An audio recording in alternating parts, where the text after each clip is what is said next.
ఏపీలో ఆర్యవైశ్యులు ఎదుర్కొంటున్న సమస్యలను పార్టీ పెద్దల దృష్టికి తీసుకెళ్లారు. తాడేపల్లిలోని వైఎస్సార్ కాంగ్రెస్ పార్టీ కేంద్ర కార్యాలయంలో ఆర్యవైశ్య నాయకులతో సజ్జల రామకృష్ణారెడ్డి సమావేశం నిర్వహించారు. ఈ మీటింగ్ కోసం ఏపీ వ్యాప్తంగా వైశ్య ముఖ్య నేతలు హాజరయ్యారు. ఈ సందర్భంగా పలు అంశాలపై నాయకులు చర్చించారు. కూటమి ప్రభుత్వం అధికారంలోకి వచ్చిన తర్వాత ఆర్యవైశ్యులను లక్ష్యంగా చేసుకుని వేధింపులకు పాల్పడుతున్నారని పలువురు నాయకులు ఆరోపించారు.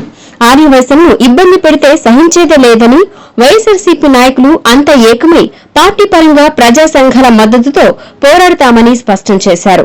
వైఎస్సార్సీపీలో ఆర్యవైశ్యులకు తగిన ప్రాధాన్యతనిచ్చేందుకు వారి సమస్యల పరిష్కారానికి పార్టీ ప్రత్యేకంగా ఆర్యవైశ్య విభాగాన్ని ఏర్పాటు చేసిందని, వ్యాపార వాణిజ్య వర్గాలకు అండగా నిలవడంతో పాటు ప్రభుత్వంలో వారికి దక్కాల్సిన హక్కులు, నామినేటెడ్ పదవులపై పోరాటం చేస్తామని ఈ సమావేశంలో సజ్జల తెలియజేశారు.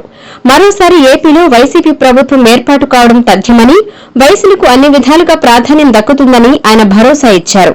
అలాగే ఎస్ఐఆర్ ప్రక్రియను జాగ్రత్తగా గమనించి ప్రతి ఓటు నిలబడేలా చూసుకోవాలని జాగ్రత్తలు చెప్పారు. ఈ సమావేశానికి ఉమ్మడి నెల్లూరు జిల్లాకు చెందిన పలువురు ఆర్యవైశ్య నాయకులు హాజరయ్యారు.